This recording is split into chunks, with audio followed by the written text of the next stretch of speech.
Hello everyone. Today I'm going to start ninth maths.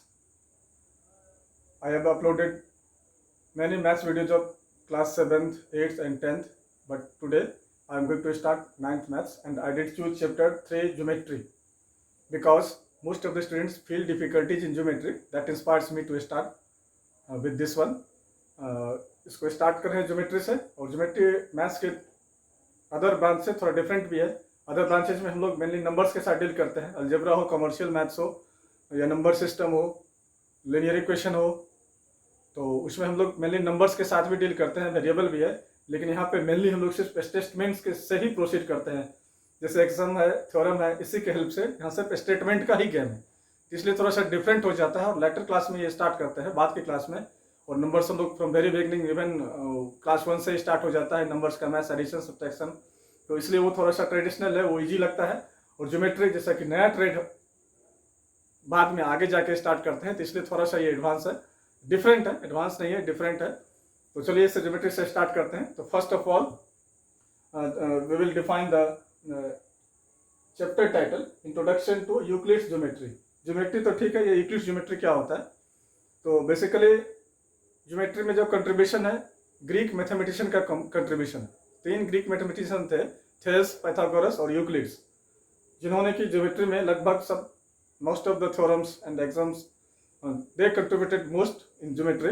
उन लोगों ने ज्योमेट्री में सबसे अधिक कंट्रीब्यूट किया है. और यूक्लिड्स ज्योमेट्री बेसिकली आपका geometry related to plane figures, जो ज्योमेट्री प्लेन फिगर से रिलेटेड है उसको हम लोग यूक्लिडियन ज्योमेट्री के नाम से जानते हैं.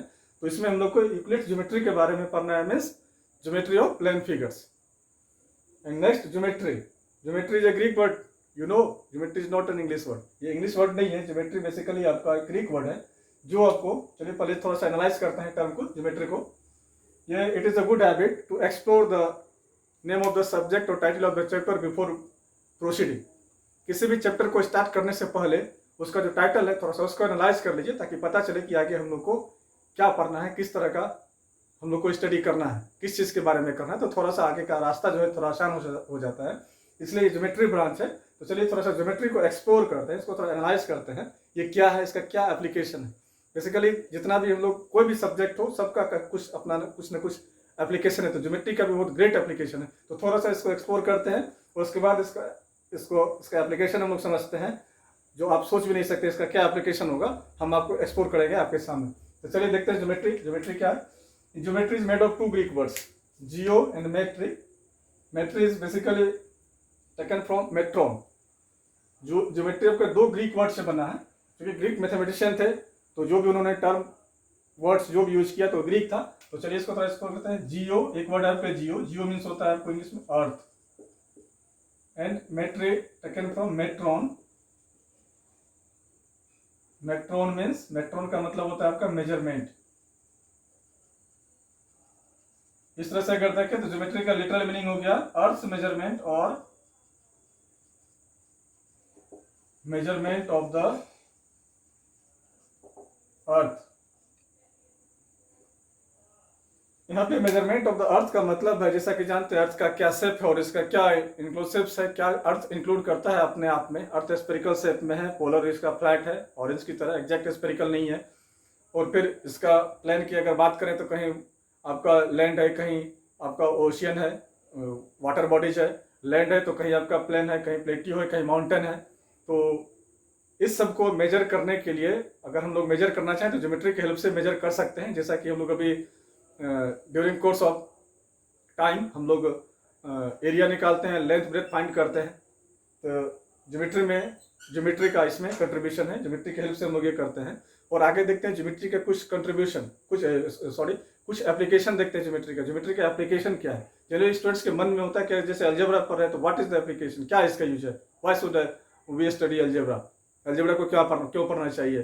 ज्योमेट्री है, ज्योमेट्री को क्यों पढ़ना चाहिए. हिस्ट्री को क्यों पढ़ना चाहिए, केमिस्ट्री को क्यों पढ़ना चाहिए. तो चलिए अभी हम लोग जो पढ़ रहे हैं इसको थोड़ा सा एक्सप्लोर करते हैं. ज्योमेट्री का एप्लीकेशन आपका है बिल्डिंग कंस्ट्रक्शन में. आप देखते हैं कैसे एक लंबी ऊंची बिल्डिंग एकदम पूरा आपका स्ट्रेट वर्टिकल एकदम पूरा खड़ा रहता है.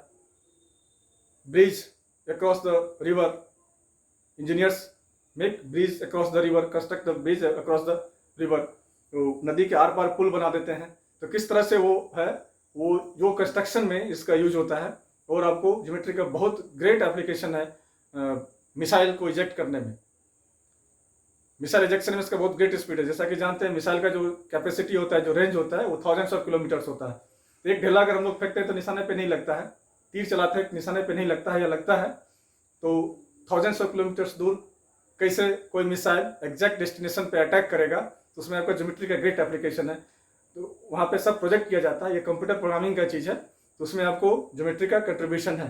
प्रोग्रामिंग के लिए, कंप्यूटर प्रोग्रामिंग के लिए मैथ्स चाहिए, और मैथ्स का ज्योमेट्री पार्ट जो है आपको यहाँ पे कंप्यूटर ग्राफिक्स सॉफ्टवेयर में इसका ग्रेट एप्लीकेशन है, ग्राफिक्स सॉफ्टवेयर डेवलप करने में, और आपको मिसाइल के लिए जो सॉफ्टवेयर डेवलप किया जाता है उसको इजेक्ट करने के लिए, उसमें इसका एप्लीकेशन है। एक different length and different angle के साथ उसको गाइड करके इजेक्ट किया जाता है, ताकि वो डेस्टिनेशन पे जो उसका टारगेट है उसको अचीव कर सके, वहाँ पे वो फॉल कर सके। तो एक जस्ट यहाँ पे तात्पर्य था, जो मीनिंग था हमारा एक्सप्लेन करने का, ज्योमेट्री का एप्लीकेशन। जनरली हम लोग पढ़ते हैं कोई भी चीज़ तो उसका एप्लीकेशन पता नहीं रहता है। तो चलिए next I would like to explore some terms. I would like to explain some terms related to geometry, and these are axioms. Geometry आपका एक्सम से ही स्टार्ट होता है, एक्सम्स, थ्योरम्स, कोरोलरीज। ये ज्योमेट्री का आपका फंडामेंटल फैक्ट्स है, बेसिकली एक्सम्स एंड थ्योरम्स।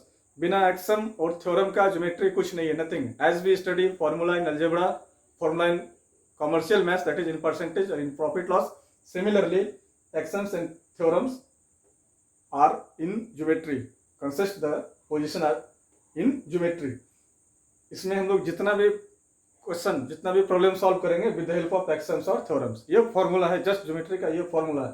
तो चलिए सबसे पहले इस फॉर्मूला का डिफिनेशन डिफाइन करते हैं हम लोग।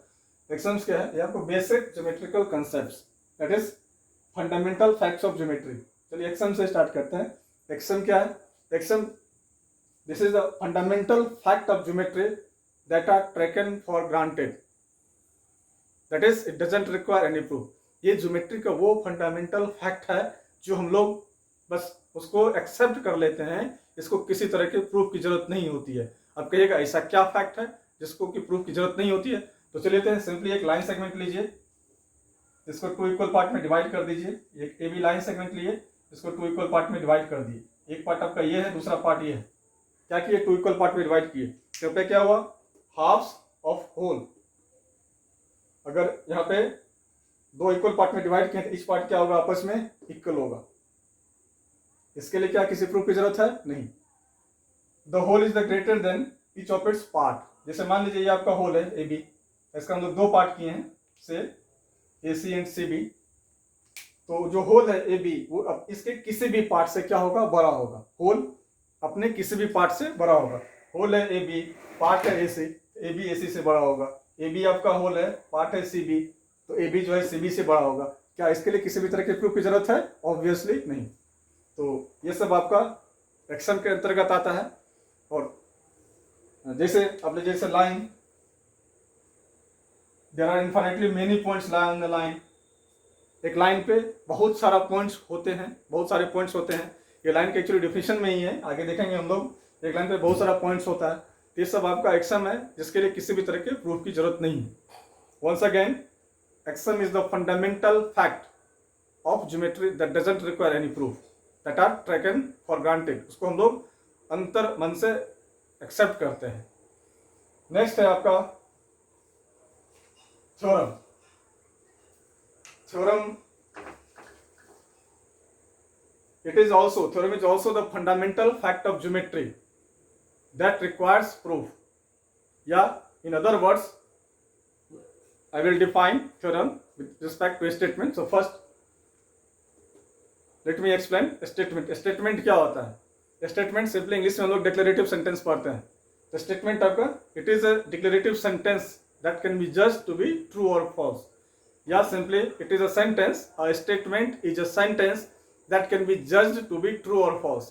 Statement एक ऐसा sentence होता है जिसको कि हम लोग ये जज कर सकते हैं, या जिसको जज किया जा सकता है कि ये ट्रू है या फॉल्स है।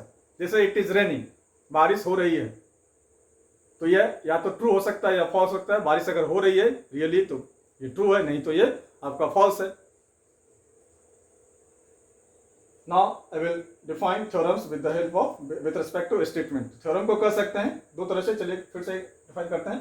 Theorem it is the fundamental fact of geometry that requires proof, और it is a statement that requires proof to be so. ये एक स्टेटमेंट है थ्योरम जिसको कि हम लोग प्रूफ कर सकते हैं और जिसको लॉजिक प्रूफ की जरूरत है, प्रूव कर सकते हैं और इसको प्रूफ की जरूरत है। जैसे the sum of the angles of a triangle is 180 degree. इसको कैसे हम लोग एक्सेप्ट कर सकते हैं कि ट्रायंगल के तीनों एंगल का सम 180 डिग्री होता है? कैसे, how and why should we accept, क्यों और कैसे इसको एक्सेप्ट करना चाहिए? तो ये आपका थ्योरम है और इट कैन बी प्रूव्ड, इसको प्रूव किया जा सकता है। नेक्स्ट है आपका कोरोलरीज। कोरोलरीज थ्योरम्स का ही आपका कंक्लूजन होता है, उसी का डिडक्शन होता है थ्योरम्स का। जब हम लोग कोई एक थ्योरम प्रूव करेंगे तो उसी से रिलेटेड कुछ फैक्ट्स हैं जिसको कि corollaries, and a precise definition, corollaries a statement that is deduced from the theorem. ये आपका ऐसा स्टेटमेंट है जो कि थ्योरम से ही उसको डिड्यूस करते हैं। आगे हम लोग अब थ्योरम कुछ सॉल्व करेंगे और उसके बाद उससे रिलेटेड अगर कुछ कोरोलरीज होगा तो उसको हम लोग एक्सप्लोर करेंगे। चलिए नेक्स्ट हम लोग कुछ ज्योमेट्री से रिलेटेड कुछ एक्सप्लेन करते हैं। और let me erase the board first and write some topics on the board.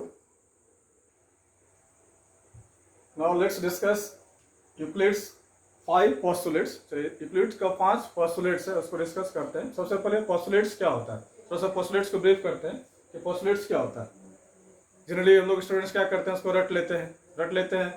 अब पोस्टुलेट पता नहीं कि पोस्टुलेट होता क्या है, तब फिर उसको भूलना स्वाभाविक है, नेचुरल है कि आप उसको भूल सकते हैं। तो चलिए थोड़ा सा पोस्टुलेट्स को, यहाँ पे मेरी कोशिश रहेगी कि इस term related to the each fact related to the topic whatever I am going to teach, जो भी फैक्ट होगा टॉपिक से रिलेटेड हम कोशिश करेंगे उसको एनालाइज करने का, उसको एक्सप्लोर करने का, ताकि आपके मन में कोई क्वेश्चन अगर अराइज होता है तो उसका नेचुरली ऑटोमेटिकली आपको उसका जवाब मिल जाए। बस यू कीप वॉचिंग वीडियो, आप वीडियो को देखते रहिए और जो भी आपके मन में क्वेश्चन आ रहा है तो as I am a teacher so I can feel your difficulties and you know I have a long experience of teaching. I have been teaching for more than 2 decades।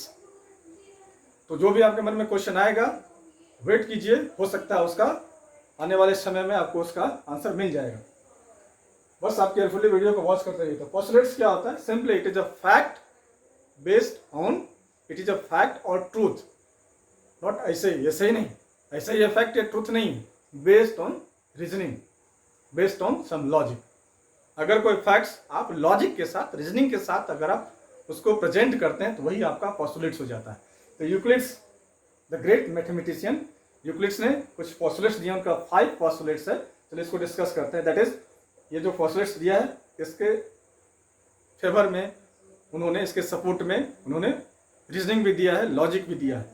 Okay, 5 postulates. I have written 4 out of them. 5, and 5 is some lengthy, so I didn't write it on the board. But I will explain you with the help of figures. So first postulate है आपका, a straight line may be drawn from any point to any other point. आपको कोई straight line है, जैसे ये point है आपका, straight line है, वो किसी प्लेन में किसी एक पॉइंट से किसी दूसरे पॉइंट तक क्या कर सकते हैं, लाइन को ड्रॉ कर सकते हैं। नेक्स्ट है आपका A terminated line, that is terminated line means here, terminated line means line segment। एक terminated line है, terminated मतलब क्या होता है? terminate मतलब end होना, समाप्त होना, that is having ends। जिसका end हो तो कर सकते हैं, जैसे आपका ये line segment है, आगे इसको डिफाइन करेंगे। ये आपका terminated line है, कहता है terminated line can be produced in any direction indefinitely। एक terminated line को हम लोग किसी भी डायरेक्शन में indefinitely extend कर सकते हैं। नेक्स्ट है आपका A circle can be drawn with any center or any radius। Simply हम लोग सभी इसको एक्सेप्ट भी कर सकते हैं कि एक सर्कल हम लोग किसी भी सेंटर से कोई भी रेडियस लीजिए, कहीं भी सेंटर ले लीजिए प्लेन में और कोई भी रेडियस ले लीजिए, मेजरमेंट ड्रॉ कर सकते हैं। नेक्स्ट है आपका all right angles are equal to one another. जितना भी राइट एंगल है सब क्या है, आपस में इक्वल है। जैसे मान लीजिए आपका यहीं पे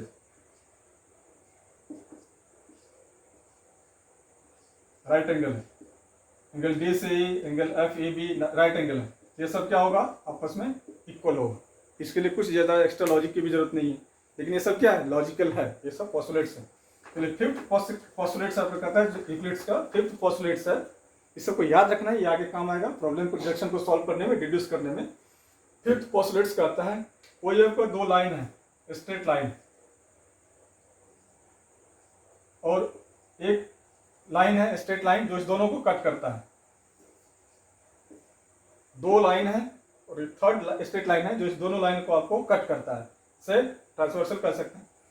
तो यहाँ पे देखिए इंटीरियर लाइन इस दोनों का जो होगा, एक इंटीरियर लाइन, कोई एक इंटीरियर लीजिए ऐसा जिसका सम इंटीरियर हो गया, जैसे ये दो लाइन है, इस लाइन के जो बीच का एंगल है, यहाँ पे देखिए जब दो लाइन स्ट्रेट लाइन इस लाइन से कट हो रहा है, यहाँ पे आपका सेपरेटली इंडिविजुअली 4 एंगल इधर फॉर्म कर रहा है। तो ये जो दोनों हुआ एंगल, ये एक्सटीरियर एंगल है और ये एंगल जैसे सपोज करते हैं एंगल 1 2 3 4, 1 2 3 4 आपका इंटीरियर है, रेस्ट आपका 5 6 7 8 एक्सटीरियर एंगल है। तो जब दो स्ट्रेट लाइन किसी स्ट्रेट लाइन से कट होता है, तब जिस तरफ देखिए कि इंटीरियर एंगल का sum less than 2 right angles हो, लेस देन 180 डिग्री। तो इधर हम लोग देख सकते हैं ये आपका एक्यूट एंगल है, ये और ये आपका ऑब्ट्यूज एंगल है। तो ऊपर साइड अगर लेंगे तो इंटीरियर एंगल का सम ग्रेटर देन हो जाएगा 180 डिग्री, और अगर बिलो लेंगे इस लाइन के नीचे का इंटीरियर एंगल लेंगे, दैट इज एंगल 2 और एंगल 4 का जो सम होगा वो लेस देन एंगल 180 डिग्री होगा। तो कहा जाता है कि इस तरफ लाइन को, ये जो दोनों लाइन है, प्रोड्यूस करने पे वो आपका कहीं ना कहीं मिलेगा। यही है फिफ्थ पोस्टुलेट्स। वंस अगेन, कोई दो स्ट्रेट लाइन है, लेकिन ध्यान रहे लाइन है, पैरेलल नहीं है। इसको कोई third line straight line cut करता है, तो जिस तरफ इंटीरियर एंगल का सम लेस देन 180 डिग्री है, उस साइड दोनों लाइन को प्रोड्यूस करने पे, एक्सटेंड करने पे वो आपको आगे कहीं ना कहीं जाके आगे मिलेगा कहीं ना कहीं। यही है फिफ्थ पोस्टुलेट्स। चलिए now I will explain some terms related to geometry. Geometry से रिलेटेड कुछ टर्म है आपका। First point, line segment, ray, line, plane, intersecting lines and parallel lines.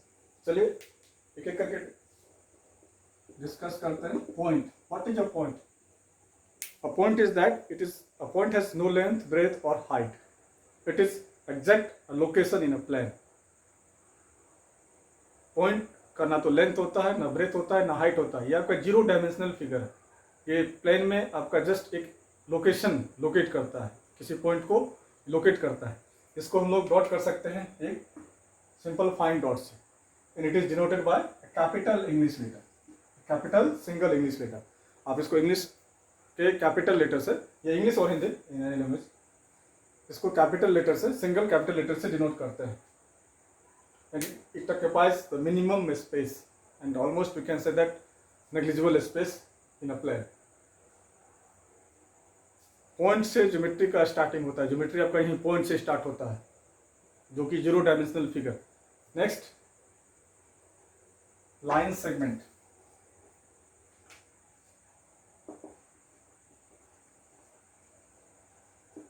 Line segment क्या होता है? It is a path between 2 points that is joined by a straight line, is called line segment. Line segment किसी भी 2 point को आप join कर दीजिए, जो पाथ हुआ, that is called a line segment. Line segment की कुछ कैरेक्टरिस्टिक्स है। It is denoted bye 2 capital letters. इसको हम लोग 2 कैपिटल लेटर से डिनोट करते हैं। And we can draw as well as represent a line segment on the paper। जैसा कि देखेंगे आगे, रे और लाइन को हम लोग ड्रॉ नहीं कर सकते हैं, इसको सिंपली रिप्रेजेंट किया जाता है। तो लाइन सेगमेंट आपका क्या होता है? 2 पॉइंट के, it is a path between 2 points joined by straight line. Straight line से ज्वाइन कर दीजिए, यही आपका क्या हो गया? लाइन सेगमेंट हो गया। लाइन सेगमेंट का 2 एंड पॉइंट्स होता है और इसका फिक्स्ड लेंथ होता है। ये आपका 1 डायमेंशनल फिगर है, इसका 2 एंड पॉइंट होता है, मीन्स ये टर्मिनेट कर गया यहाँ पे, तो इसका एक फिनाइट लेंथ होता है, दैट इज डेफिनिट लेंथ होता है, और ये आपका 1 डायमेंशनल फिगर है। नेक्स्ट, रे। रे क्या होता है? A line segment if produced indefinitely in 1 direction, any 1 direction. कोई लाइन सेगमेंट है आपका से ए बी, इसको अगर किसी भी एक डायरेक्शन में, या तो इस डायरेक्शन में या इस डायरेक्शन में, चलिए इस डायरेक्शन में एक्सटेंड करते हैं, और इसे सपोज कीजिए करता ही रहे, इसके लिए यहाँ एरो दे देंगे। ये एक साइड में बी से इसको एक्सटेंड किए, ए बी दिस डायरेक्शन में। अब ये इंडेफिनेटली समझिए उस प्लेन में डिस्टेंस ट्रेवल कर रहा है, that is called ray and it is denoted by this. Sorry I forgot to denote represent line segment. Line segment को जस्ट उसके ऊपर से लाइन सेगमेंट का सिंबल प्लेस कीजिए. ये A B means here A B is line segment and this A B means it is ray and this point. Ray में आपका एक इन पॉइंट होता है और एक तरफ के दूसरे तरफ इंडेफिनिटली आपका ये डिस्टेंस ट्रेवल करेगा और ये एरो बता रहा है कि ये इस डायरेक्शन में इंडेफिनिट डिस्टेंस ट्रेवल करेगा. तो यहाँ नाम से जैसे रे ए बी, यहाँ से पता चल रहा है कि रे ए बी का पॉइंट ए जो है इंड पॉइंट है और बी डायरेक्शन में यहाँ पे एरो देख रहे हैं. इट मीन्स ये be towards B it will travel indefinite length. तो रे का आपका इंडेफिनिट लेंथ होता है इसका, लेकिन इंडेफिनिट लेंथ होता है. और रे को हम लोग ड्रॉ नहीं कर सकते हैं पेपर पे, इसको हम लोग सरफेस पे ड्रॉ नहीं कर सकते हैं. अगर हम लोग कहते हैं ड्रॉ अ रे मीन्स रिप्रेजेंटिंग अ रे, अगर हम लोग कहते हैं ड्रॉइंग अ रे मीन्स रिप्रेजेंटिंग अ रे. रे को ड्रॉ करते हैं मीन्स उसको रिप्रेजेंट करते हैं just because it has infinite length, indefinite length, so it can not be drawn on the paper truly. So इसको रिप्रेजेंट करना ज़्यादा ठीक है. It is also represented by 2 capital letters. The next is line. If a line segment is extended in both the direction indefinitely, then it is called a line. एक line segment भी लीजिए, उसको दोनों direction में इंडेफिनिटली extend कर दीजिए, produce कर दीजिए. इंडेफिनिटली का मतलब है यहाँ पे दोनों डायरेक्शन में प्रोड्यूस करके एरो दे देंगे. ये यहाँ पे एरो दे दीजिए. Arrow means it will travel indefinite distance this side and this arrow indicates it will travel indefinite length distance this side. ये आपका लाइन होता है. लाइन का कोई एंड पॉइंट नहीं होता है और ये भी आपका इसका भी इंडेफिनिट लेंथ है. As it travels indefinite distance in both the direction, that's why it is also doesn't have a fixed length. इसका भी indefinite length होता है and it is denoted by 2 capital letters with this. ये आपका A B means ये line A B, line A B.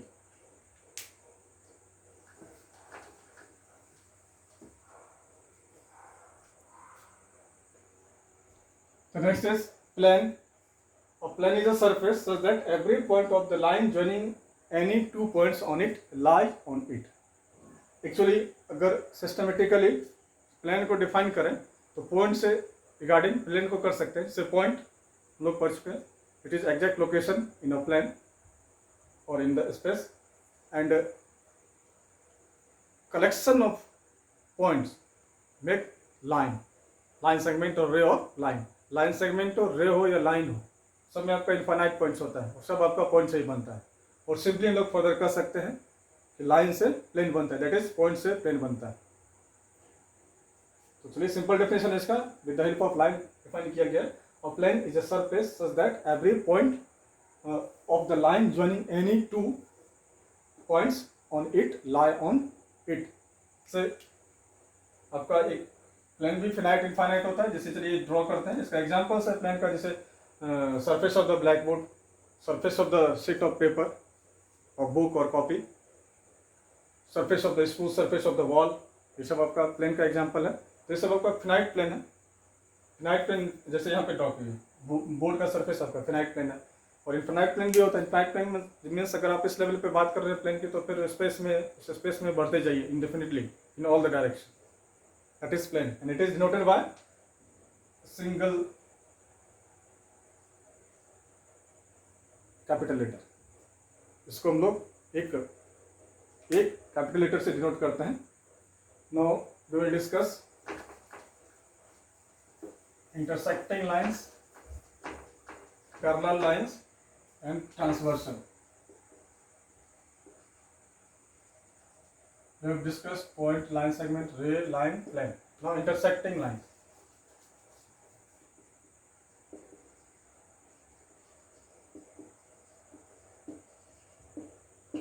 If 2 lines in a plane have a common point, अगर plane में same plane में आपका 2 line है और उसका अगर कोई कॉमन पॉइंट है, जैसे आपका A B and C D 2 line है और इसका एक पॉइंट यहाँ पे देख सकते हैं कि ओ कॉमन है, तो हम कहेंगे A B and C D are intersecting lines.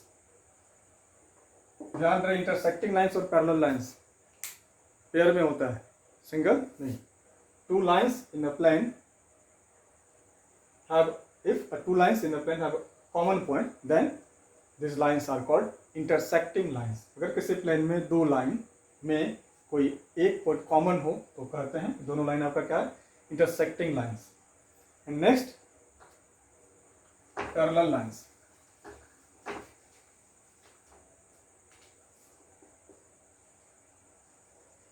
Parallel lines, two lines, if two lines in a plane have no common factor at all, then the lines are called parallel. Plane में, किसी plane में अगर दो line में कोई भी point common नहीं हो तो कहते हैं कि वो लाइन क्या है, parallel lines. Two lines are called parallel if they have no any point in common at all. दो लाइन में, दो डिफरेंट लाइन में अगर कोई भी पॉइंट कॉमन नहीं हो तो उसको पैरेलल लाइन बोलते हैं। अब पैरेलल लाइन और इंटरसेक्टिंग लाइंस, ये चीज़ ध्यान रखना है, नोट है ये। किसी प्लेन में अगर दो लाइन है वो या तो इंटरसेक्टिंग हो सकता है या पैरेलल हो सकता है, दोनों कभी नहीं हो सकता है। जैसे आपका ए बी और सी डी पैरेलल है तो इंटरसेक्टिंग नहीं होगा, और अगर इंटरसेक्टिंग है तो पैरेलल नहीं होगा। ये इसलिए याद रखना जरूरी है कि ज्योमेट्री में आगे हमको बहुत सारे डायरेक्शन प्रूव करना होगा।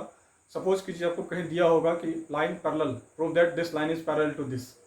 लेकिन ज्योमेट्री में कंट्राडिक्शन मेथड हम लोग फॉलो करते हैं, जिसमें जैसे दिया हुआ है कि this line parallel to this, proof अगर करना है तो we don't have any way to prove that this line are parallel. Suppose कीजिए हमको कोई ऐसा, कुछ भी ऐसा टर्म्स नहीं है जिससे कि हम प्रूव कर सके कि लाइन पैरेलल है, तो यहाँ पे कंट्राडिक्टरी मेथड फॉलो करते हैं। मीन्स कि हमको ये इसको प्रूव नहीं कर सकते हैं कि पैरेलल है, लेकिन ये प्रूव कर देंगे कि ये इंटरसेक्टिंग नहीं है। मीन्स अगर ये इंटरसेक्टिंग नहीं है मीन्स ये पैरेलल है। सो इस चीज़ को ध्यान में रखना है कि दो लाइन अगर प्लेन में है वो आइदर पैरेलल होगा या इंटरसेक्टिंग होगा। अगर पैरेलल है तो इंटरसेक्टिंग नहीं होगा, इंटरसेक्टिंग है तो पैरेलल नहीं होगा। Now transversal line.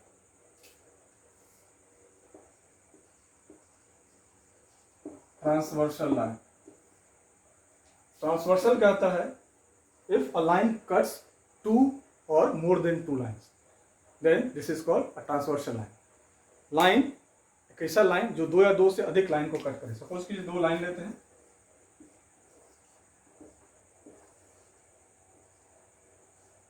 चलिए ए बी सी डी या पी एफ ले ली, तो देख सकते हैं कि लाइन ई एफ जो है ए बी और सी डी को कट कर रहा है, दैट इज टू लाइन्स को कट कर रहा है। तो आपका ई एफ क्या हो गया, ट्रांसवर्सल लाइन हो। If a line cuts two और more than two lines, then this is called transversal line.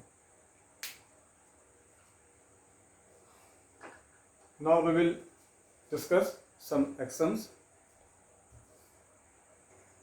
Now we have some more terms. Incidence axioms on lines. First, a line contains infinitely many points. For example, देखिए जैसे A B आपका line है तो इस पे बहुत सारा line होता है। It consist infinitely many points से नाम देते जाइए, और ये लाइन है एक्सटेंड करेगा। Even line segment also consist infinitely many points. Count नहीं कर सकते तो इन्फाइनाइट हो जाएगा।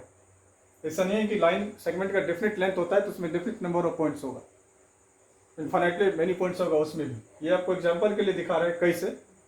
ऐसे तो एक्सम है, इसको हम लोग टेकन फॉर ग्रांटेड है लेंगे। नेक्स्ट है आपका, through a given point infinitely many lines can be drawn. Plane में अगर कोई एक पॉइंट है तो उससे हम लोग बहुत सारा लाइन ड्रॉ कर सकते हैं जो कि उस पॉइंट से होकर के पास करेगा। ड्रॉ करते जाइए करते जाइए करते जाइए, एक प्लेन बन जाएगा। नेक्स्ट है आपका, one and only one line can be drawn through two different points given in a plane. Plane में कोई अगर दो पॉइंट है दिया हुआ तो उससे केवल हम लोग एक ही लाइन ड्रॉ कर सकते हैं जो दोनों लाइन से होकर पास करें। One and only one line can be drawn from two different points given in the plane. किसी प्लेन में दो पॉइंट है तो उससे हम लोग सिर्फ एक ही लाइन ड्रॉ कर सकते हैं जो दोनों पॉइंट से होकर के पास करेगा। इस तीनों एक्शंस को याद रखना, हमेशा इसका डायरेक्शन प्रूव करने में जरूरत होगी। First, a line consist infinitely many points. Second, through a given point infinitely many lines can be drawn. And third, one and only one line can be drawn from two given points in the plan. इसे plan में दिए गए दो point में से ऐसा एक ही line draw कर सकते हैं जो दोनों पॉइंट से पास करे, ऐसा एक ही लाइन ड्रॉ कर सकते हैं। ये आपका था इंसिडेंस एक्शंस। इस तीनों को याद रखना है, रिवाइज करते रहना, याद रहेगा। वीडियो देखिए, बुक में पढ़ने की जरूरत नहीं है, वीडियो देखिए, आपको याद रहेगा। नेक्स्ट है आपका कॉलिनियर पॉइंट्स। कॉलिनियर पॉइंट्स, चलिए थोड़ा सा याद रखने का कुछ ट्रिक बताते हैं। कॉलिनियर, लीनियर बना आपका लाइन से, और को means same line, points means points lying on the same line. थोड़ा सा इसको रिस्ट्रिक्ट करते हैं, लिमिट करते हैं थोड़ा। 3 or more than 3 points lie on the same line, then we said that these points are collinear points. Collinear आपका collinear means same line हो, points है यानी points on the same line, लेकिन points ऐसा नहीं कि एक भी point रहेगा तो उसको collinear point बोलेंगे। इसका लिमिटेशन है, कम से कम 3 कंडीशन अप्लाई, 3 points होना चाहिए कम से कम। That is, if a line consists 3 or more points, say ABC, देख रहे हैं एक लाइन है, इस पर आपका 3 पॉइंट है ए बी सी, तो कहेंगे ए बी सी 3 से ज़्यादा हो सकता है लेकिन कम नहीं होना चाहिए। जैसे आप देख लीजिए यहाँ पे पी क्यू कॉलिनियर नहीं है, ये लाइन 3 और more than 3 lines. If a line consist 3 और more than 3 lines, then this points are called collinear points. ये आपका कॉलिनियर पॉइंट नहीं है, 2 ही पॉइंट है, ये कॉलिनियर पॉइंट नहीं है। अब यहाँ पे ये नहीं सोचना है कि लाइन में तो इनफाइनेटली बहुत सारा पॉइंट होता है, लाइन में बहुत सारा पॉइंट होता है, तो फिर यहाँ कह रहे हैं कि 3 पॉइंट होगा तभी होगा। बेंस के यहाँ पे पॉइंट तो बहुत सारा है, बट हियर पॉइंट मीन्स 3 और more than 3 points means the marked point, that will be considered. जो मार्क्ड है वही कंसिडर किया जाएगा। ऐसे तो लाइन में इनफाइनेटली पॉइंट्स, इनफाइनाइट पॉइंट्स रहता ही है। नेक्स्ट है आपका कंकरेंट लाइन्स। कंकरेंट लाइन्स ये इसके अपोजिट है। यहाँ कॉलिनियर पॉइंट था, एक लाइन पे 3 और मोर पॉइंट्स, मोर देन 3 पॉइंट्स, और कंकरेंट लाइन होगा एक पॉइंट है, इससे अगर 3 या 3 से ज़्यादा लाइन पास कर रहा हो तो। ये आपका फिगर थोड़ा सा जल्दी बना रहे हैं, मैनुअली, बोर्ड है, मार्कर है, एग्जैक्ट नहीं बन रहा है, लेकिन मान लीजिए कैसा मिल रहा है। अगर किसी पॉइंट से एटलीस्ट 3 और मोर देन 3 लाइन्स पास करता है तो उसको कंकरेंट लाइन्स बोलते हैं। 3 से कम नहीं होना चाहिए। जस्ट अभी थोड़ा देर पहले क्यों नहीं होना चाहिए, 3 से कम अगर होगा, मान लीजिए 2 लाइन है, तो क्या हो जाएगा ये? Just recall that I have lectured earlier, ये intersecting lines है, and intersecting lines and concurrent lines are different lines. Intersecting के लिए 2 ही चाहिए, सिर्फ 2 ही, ना 2 से अधिक ना 2 से कम, और concurrent में कम से कम 3 चाहिए आपको, लेकिन उसमें भी क्या पॉइंट का होना चाहिए। That is, if 3 or more than 3 lines passes through a given point in the plane, then these lines are called concurrent lines. The last topic of this clip, parallel lines axiom. Parallel line axiom एक axiom है, एक्सम जो हम लोग पहले कर चुके हैं discuss. Fact that present the fundamental facts of geometry that doesn't require to, एक एक्सम है जिसको देखिए। ये कहता है if there is a line and a point outside the line, there is a line से एल और something else line and a point P, take a point P outside it, then there exists only one line that can be drawn through P and parallel to L. This is parallel lines axioms. Once again, if there is a line and a point outside it, a line say P, then there exists only one line that can be drawn through P and passes and parallel to the given line. कोई line है और line के बाहर अगर आप कोई point है, उस पॉइंट से उस गिवन लाइन के पैरेलल एक ही लाइन ड्रॉ कर सकते हैं। इसको याद रखना है, आगे रिडक्शन को सॉल्व करने में ये हेल्पफुल होगा। Once again, if there is a line and the points outside it, then there exist only one line that can be drawn through that point and parallel to that given line. In Hindi, अगर कोई line दिया हुआ है और line के बाहर कोई point है, इट मे बी पॉसिबल, तो उस बाहर जो पॉइंट है उस पॉइंट से उस गिवन लाइन के पैरेलल एक ही लाइन ड्रॉ कर सकते हैं। ऐसा एक ही लाइन होगा। इट इज, एक लाइन जब ड्रॉ कर ली तो दूसरा जो लाइन कीजिएगा आप ड्रॉ, तो कैसे कीजिएगा, आप ऐसे कर सकते हैं, तो निश्चित रूप से इसका इंडिकेशन देख सकते हैं। ये एग्जाम को एक्सेप्ट करने का बता रहे हैं। ये बहुत इतना सिंपल नहीं कि जस्ट एक्सेप्ट कर लें, that is whole is the greater than any of its part, उस टाइप का ये नहीं है। इसमें थोड़ा सा लॉजिक लगाना पड़ेगा समझने के लिए भी। तो जैसे कि ये देखिए लाइन ड्रॉ की है, ये लाइन ड्रॉ की तो आप देख सकते हैं इसका इंक्लिनेशन, ये लाइन और ये आपका ये लाइन और ये लाइन इंटरसेक्टिंग हो गया। तो दो इंटरसेक्टिंग लाइन किसी एक ही लाइन के पैरेलल नहीं हो सकता। आगे इस तरह का हम लोग प्रूव करेंगे। So thank you for watching this video. और अगर आपको ये अच्छा लगे तो इसको लाइक कीजिए, सब्सक्राइब कीजिए, अपने फीडबैक दीजिए कमेंट बॉक्स में, और अपने फ्रेंड्स के साथ, अपने रिलेटिव्स के साथ इसको शेयर जरूर कीजिए। और अगर कुछ लैकिंग, कुछ कमी नज़र आए वीडियो में तो आप कमेंट बॉक्स में आप उसको बेहिचक अपना मैसेज छोड़िए। और अगर आपको ये पसंद नहीं है तो आप डिसलाइक भी कीजिए, और feel free to dislike this video. But I request only one things to you who dislikes the video, please leave your reason in the comment box, so as I can improve my teaching, because I am passionate about teaching. I am a devoted teacher. So if you dislike, then please let me know why are you disliking this. Okay, thank you.